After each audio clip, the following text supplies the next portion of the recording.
Section 3.3 involves Cramer's rule, and we'll translate that into computing inverses of matrices with a formula, and we'll look at volumes and areas as well.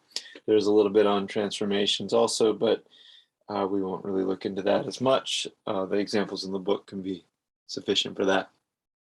So Cramer's rule is possibly a familiar technique for solving a linear system of equations. AX equals B, of course. So one of the main objects we need for Cramer's rule is this this A sub k matrix.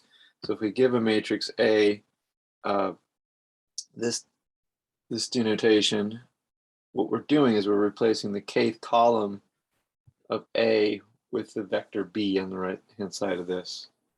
So the formula to solve for each of the components of X involving Cramer's rule is for each component, xk, the kth entry of X, we take the determinant of AK being, again, the matrix A, where we swapped out its kth column with the vector B in this equation. Take that determinant divided by the determinant of A without changing anything, and that's our value for xk. So what I'd like to do is actually just use this formula first, then we'll go back and look at how this this formula comes about, or at least look at some of the intuition involved in putting this formula together. So on the next page, we've got an example of using Cramer's rule to solve a linear system. Now, we have a 2x2 system, 2 variables, 2 equations. So we take the determinant of coefficients, and that's a 7 we see. And then we do A1, where we replace the first column with the vector B, and then write the second column as is. Take that determinant, we get positive 16. Next, we do A2, where we swap the second column for the right-hand side. It's 2, 4, and leave the first column alone, and we get a determinant of 6. Now, to find x1, we do the A1 determinant over the determinant of A, as we see here, and we get 16 over 7. And then we do the same thing for x2, A2's determinant over A, and we get 6 over 7. So our solution is the vector 16 over 7, 6 over 7. And we could check this in the equation and confirm that it's actually the solution. It does satisfy both equations, and there we go. So that's Cramer's rule. It's a method of just swapping out for each column of A, the vector B, one at a time to solve each component of the solution vector X. Okay, now it's contingent on the fact that A has a non-zero determinant, right? Because we're dividing by that. Well, for any matrix that's going to have a unique solution, or any system that's going to have a unique solution, then the determinant of A is going to be non-zero, of course. That's the invertible case of A. So how does this formula come about? The book has a thorough proof of it. I just want to give a little bit of intuition for how we might do this. So yeah, again, we're considering this system AX equals B. We want to solve for X as usual. What we'll do is we'll take the identity matrix, and we're denoting this IK of X. So this is the notation the book actually uses for A too. It'll use AK of X or AK of B. And the idea is to replace the kth column of this matrix, in this case, the matrix I, with the vector X. So we have the identity matrix, except its kth column has been swapped out with the vector X.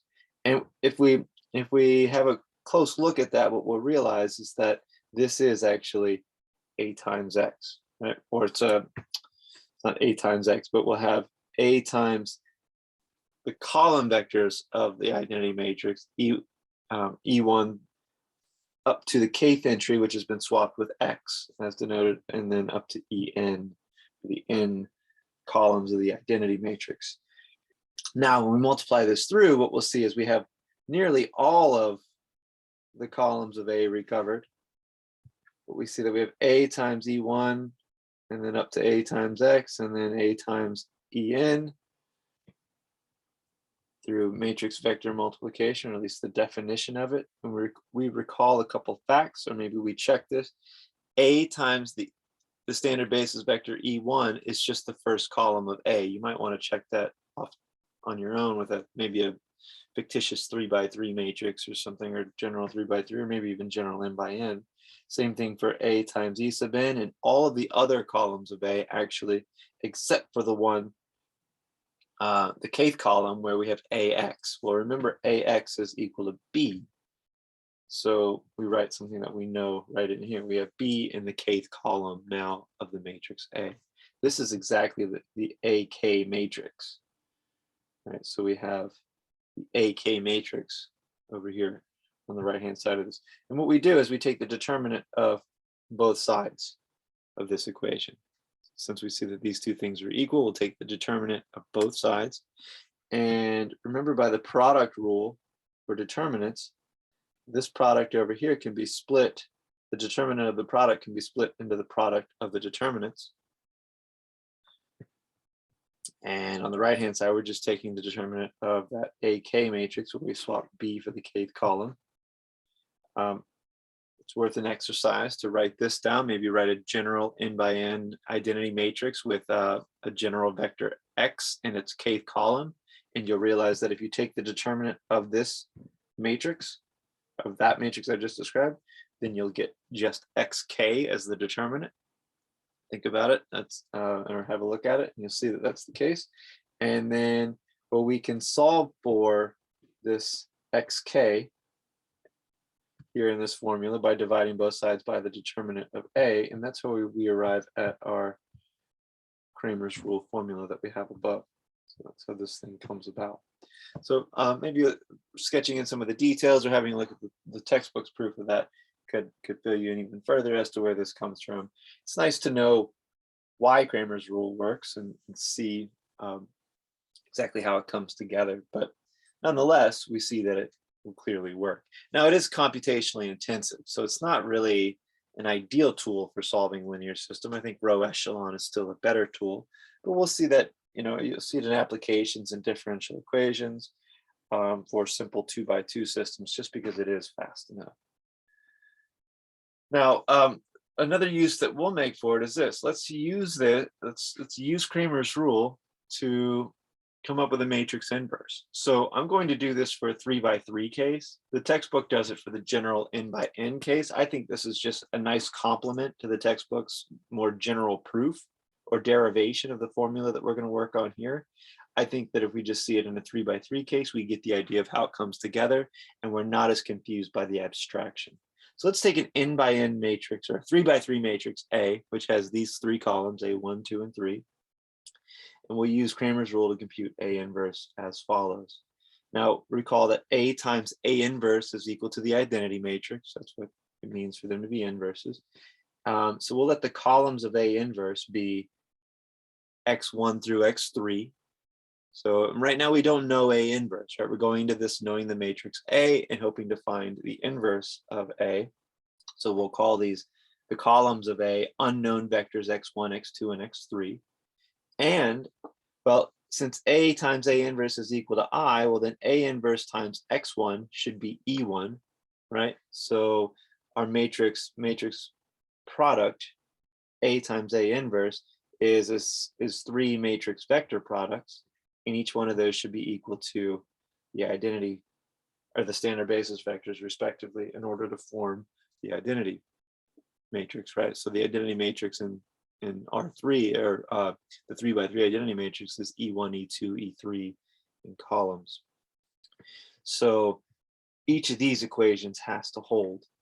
So now we've got three different equations we can use Kramer's rule on to solve for each of these vectors X, X1, X2, and X3. Now, let's solve for X1. We'll see the details of solving for this vector X1. Remember, Kramer's rule says in order to solve for this vector X1, now this is different than the entry X1 that we saw before. The vector X1 has n entries in it, or 3 entries in it. So we'll have to do the first entry of X1, which is X11, the second entry of x1, row 2, column 1, right, of x1 is x2, 1, and then we'll have x3, 1. Now for something like x2, you'd have x2, 1, or you'd have x1, 2, x2, 2, and x3, 2, and so on. If you were to do this for x2 and then x3, you would have x1, 3, x2, 3, x3, 3. But we just do it for x1 because it's not really any different looking other than the indices changing. So x1, 1, if we solve for the first entry of this vector in this equation here, well, we replace the first column of A with E1, take its determinant, divide by the determinant of A. Okay, we'll dig into what that means in just a moment. We do the same thing for x2, 1, the second component of this vector in this equation.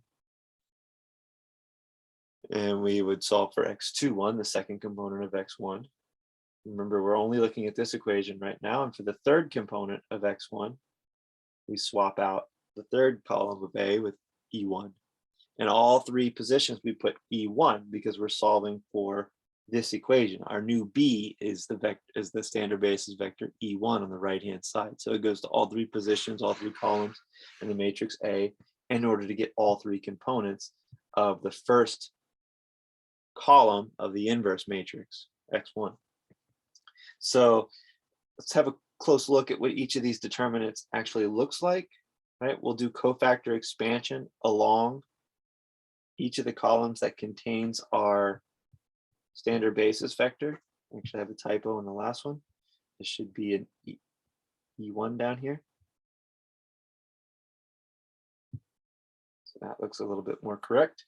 And if we look at what this appears as, here's E1 in the first column of A. We're taking the determinant. We're going to use cofactor expansion along E1. So the cofactor matrix here, or our cofactor, is position 1 times the determinant of the matrix minor A11. Now similarly, but with a subtle difference to it, we're in position 1, 2 now, and that's a negative parity. So we have a -1 here times the determinant of its matrix minor, and that's the matrix minor of the position A12. And next we see, we don't write the details for it, but if we do, we'll see that this is a positive parity, and we have 1 times the determinant of the matrix minor A13. Now remember, these make up 3 components of the vector x1. So this is the first column of the inverse matrix. That's x1 is the first column of the inverse matrix. So if we write that down and we do the same process for this equation, all 3 of these for this equation, and then all 3 of these for this equation, what we'll have is the following. Oh, well, sorry, we haven't quite finished that, right? So we, building up x1, we in order to solve for it through Kramer's rule, right, we have to divide by the determinant of A for each of these entries, the first, second, and third entries of the first column of A inverse. Solve for that first equation, and this is our first column of A inverse. Well, if we do that, as I said before, for the other 2 equations in a similar fashion, we'll get this from this equation, and then this column from this equation. And when we have a quick look at that, we realize that they're all divided by the determinant of A. So I've just factored that out. Could have done that up here as well. But now we see it factored out in this notation. So when we look at this, we realize we have cofactors along all of these rows, right? But the position is off by just one subtle bit, right? This is not the cofactor of A1. This is the position 1, 2, but it's the cofactor of A2, 1. We see that position, or the cofactor of A1, 2 is in the position 2, 1, row 2, column 1. So what we actually have here is the transpose of, it's the transpose of the cofactors of A. So this matrix turns out is called the adjoint of A, and it generalizes to an n by n in the natural way. The book actually has a full definition of that. We denote it as ADJ of A, or adjoint of A.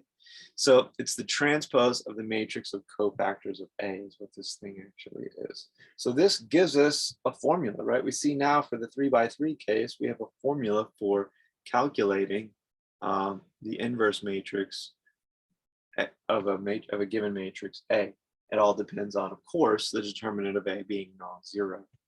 Now it is heavy in determinant computations because of all these cofactors, but it nonetheless is a formula that might be useful. It's not my preferred way to find the inverse of a matrix. I think I do prefer the row echelon, the augmented matrix with A in the identity matrix and and converting that to row echelon form or reduced row echelon form. But I think that's less computation than this takes, but nonetheless, this is a formula that could be helpful. So here's our formula. We've defined adjoint of A. If you didn't follow much of that derivation, that's okay. The thing we really need to be able to do is actually calculate an inverse matrix for an n by n invertible matrix A. So here we're given a 3x3. Of course, this could work on 4x4 or whatever other square matrix we might be looking at that's invertible. The first thing we need to do is we need the determinant of A. So we calculate the determinant of A here, and it turns out to be -8. Notice my tactic was to, I saw that this first column, I could zero out the 2 underneath the -2. Remember, adding a multiple of one row to another in a determinant does not change the determinant, so I don't have any multiples outside of this determinant out here. It's just equal. I get to this step and I look and say, well, I can also zero out this 4 using row 3. So I do that. And again, it doesn't change the value of my determinant. So I just do so, and I don't have any multiples or plus or minus signs that change in front of this determinant. I end up with a matrix that looks like this in my determinant. I'm nearly ready to go. Clearly, I'm aiming to get it in triangular form to really simplify this. So I swap rows 2 and 3. And when I do that, a minus sign appears out here. I permuted 2 rows. Remember, if we permute 2 rows in a matrix determinant, we change the parity. So we have a factor of a -1 out front. So there it is. Once I multiply down my diagonal, my triangular form, we end up with -8 as our determinant. That's just a little bit more details in practice with the determinant. So now we have to calculate the adjoint of A. So a nice way to write the adjoint of A is how I have it here. This could be generalized to n by n by just using ellipses and carrying the C's out to C1n and Cn1 going down the first column and Cnn in the bottom right column. So, and then adding the transpose to that. Don't forget to take the transpose of this cofactor matrix, right? So the first step, we calculate the cofactors of each of these positions, then we'll transpose it. It's just a little easier to do it that way.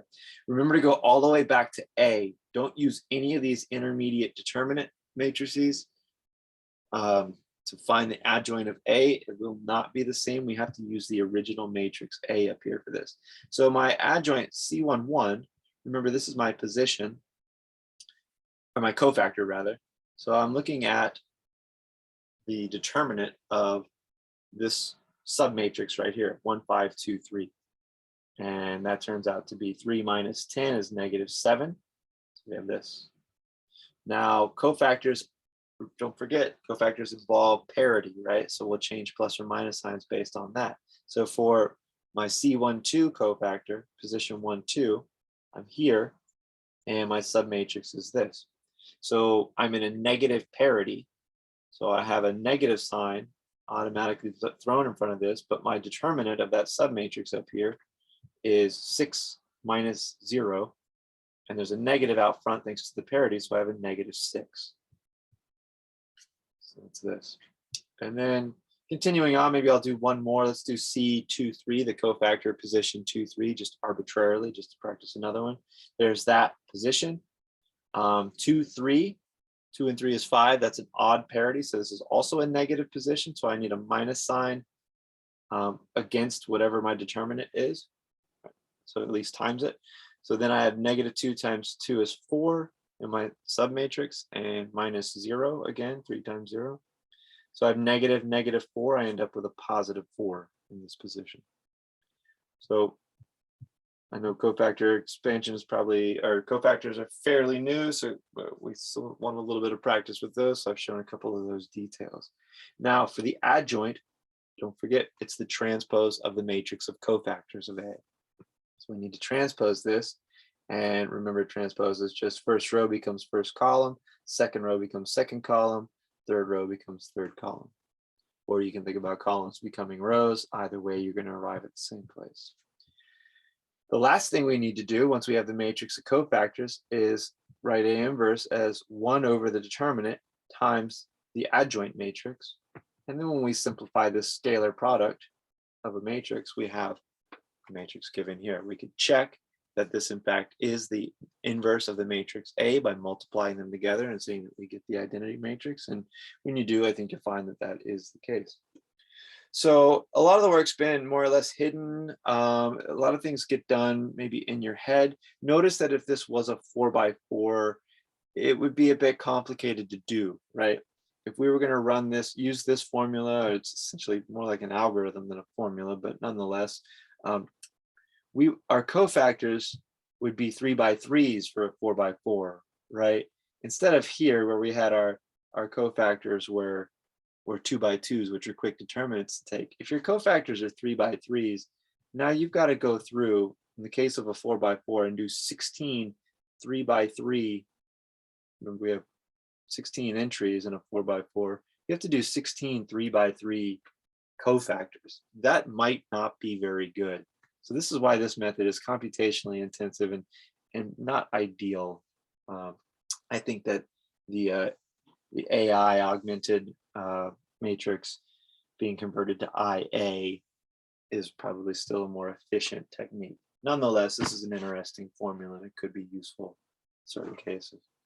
So the last thing we talk about in this section is the geometric interpretations of determinants, at least in 2 dimensions and 3 dimensions. So it turns out that if we're given 2 vectors A and B in the plane in R2, which have components A1, A2, B1, B2, naturally. Recall that if we're given 2 arbitrary vectors A and B, then they form by extension of each of them, right, going tip to tail. Implicitly, we could say also they form a parallelogram, right? So with the far point of the parallelogram, this being, we recall the sum rule, right, or the sum of the vectors A and B. That doesn't matter in the statement of this theorem, but if I remember correctly, it might come to bear in the proof of this. Otherwise, they just do projections onto a of a rectangle and work it out that way. The proof is somewhat interesting. If you find this intriguing, I definitely encourage you to look at the proof, but I'm not going to go over it. It's in the textbook. It turns out that the area of this parallelogram is actually the absolute value of the determinant of the matrix A, capital A, that is, and not to be confused with A being the area in here is what I wrote here. Or A is the matrix formed by writing your vectors in row form into this matrix. Now, we could also put these vectors in as columns, A1, A2 as a column, B1, B2 as a column, because remember that the determinant of A transpose is the determinant of A. So that doesn't really matter, but it turns out that matrix determinants for 2x2s are actually the areas of parallelograms for vectors that are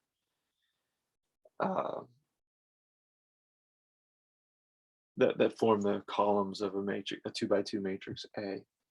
Similarly, in 3 dimensions, if we're given 3 vectors in 3 dimensions, A, B, and C, now that picture looks something like this. Here's C, here's B, and here's A. And this is projected from the page or projecting out of the page potentially. However you go about seeing it, if we have 3 vectors connected together in 3 space or with a common initial point, then we're going to have some implicit parallelepiped. This is the 3-dimensional version of a parallelogram. We could think about it as a sort of a squashed rectangular box, right? It's no longer rectangular. It's been transformed or kind of smashed to one side or so.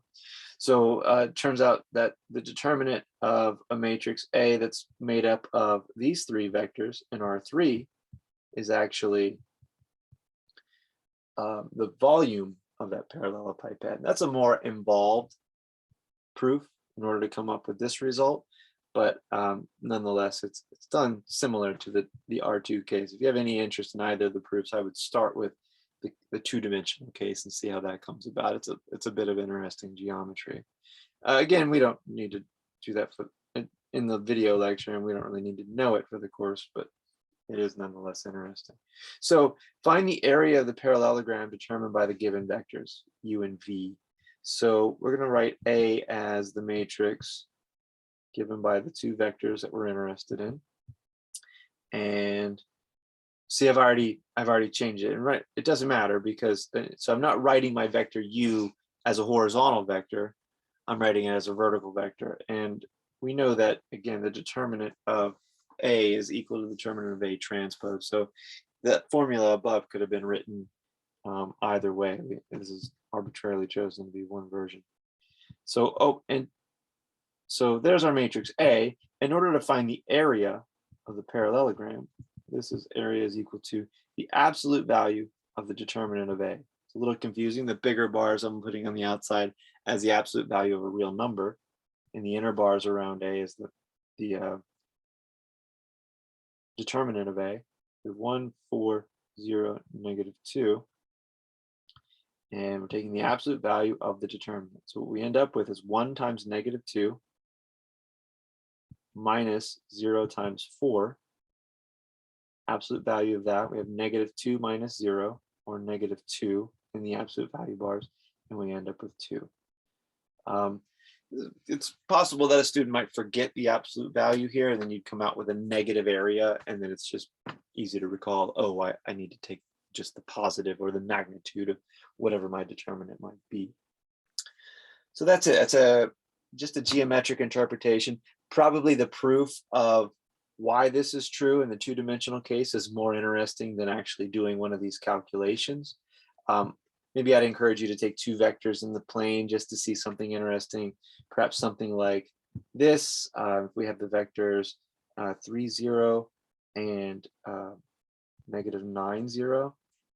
These two vectors are scalar multiples of each other, right? So they point in the same direction, more or less, or maybe they point 180 degrees off from each other.